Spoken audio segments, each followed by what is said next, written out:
নমস্কার বন্ধুরা, আজকে তোমাদের জন্য কিন্তু খুবই সুন্দর একটা রেসিপি নিয়ে চলে এসেছি। তোমরা কিন্তু চাইলে এরকম সুন্দর রেসিপি কিন্তু বাড়িতে বসে অল্প সময়ের মধ্যেই করতে পারো।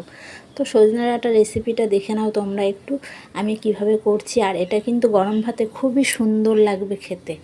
তোমরা একবার ট্রাই করে দেখতে পারো যে কিভাবে করছি, আর এরকম করে একটু খেয়ে দেখতে পারো। খুবই সুন্দর রেসিপি, আর খুবই উপকরণ অল্প দিয়েই করব আমি এই রেসিপিটা। আর খুবই সুন্দর লাগবে খেতে, গরম গরম ভাতে কিন্তু খুবই সুন্দর লাগে খেতে। এরকম রান্না করে যদি তোমরাও করতে পারো তো ভালোই বেশ খেতে, আমার তো খুব ভালো লাগে। তো চলো বন্ধুরা ভিডিওটা স্টার্ট করে দিয়েছি। যারা যারা আমার চ্যানেলে নতুন আছে অবশ্যই চ্যানেলটিকে সাবস্ক্রাইব করে নিও ভিডিও নতুন নতুন দেখার জন্য, আর সুন্দর সুন্দর একটু কমেন্ট করবে। তো আমি কিন্তু ডাঁটা আর আলুগুলো কিন্তু দেখো কেটে নিয়েছি বেশ সুন্দর করে, ছোট ছোট করে বেশ কেটে ধুয়ে নিয়েছি।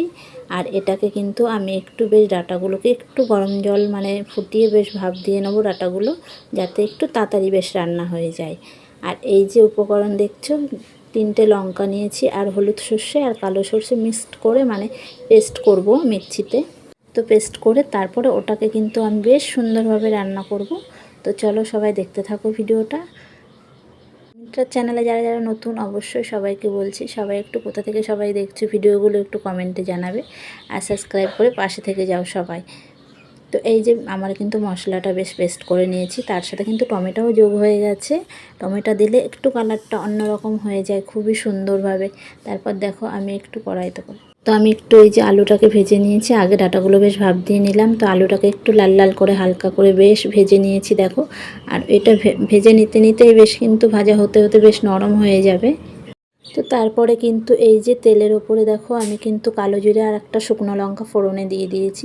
তো ফোড়নের ওপরেই কিন্তু মশলাটাকে দিয়ে বেশ একটু পরিমাণ মতো হলুদ লবণ দিয়ে বেশ কষিয়ে তারপরে কিন্তু ডাঁটাগুলো আমি দিয়ে দিলাম তেলের ওপরটায়।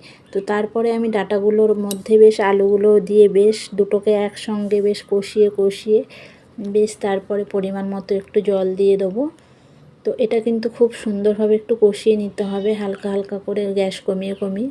তো তারপরে এই যে কষানো বেশ হয়ে গেছে আমার, তারপর আমি পরিমাণ মতো বেশ একটু জল দিয়ে দিয়েছি, জল দিয়ে বেশ ঢাকা দিয়ে দিলাম।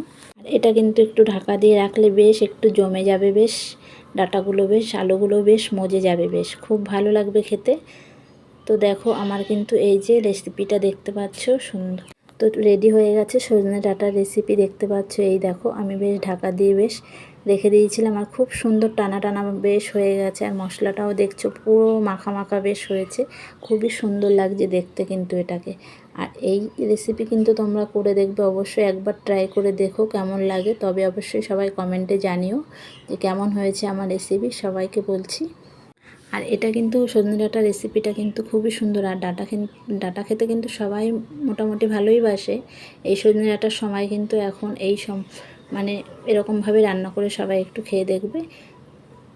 আর আমার কিন্তু সজনে ডাঁটার রেসিপি পুরো তৈরি হয়ে গেছে।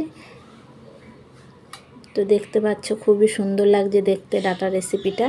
আর তোমাদের কেমন লেগেছে বন্ধুরা অবশ্যই একটু কমেন্টে জানাবে। নেক্সট ভিডিওতে তোমাদের জন্য আরও সুন্দর সুন্দর ভিডিও নিয়ে আসবো। সবাই ভাবে পাশে থেকো বন্ধুরা। টাটা বাই বাই সবাইকে।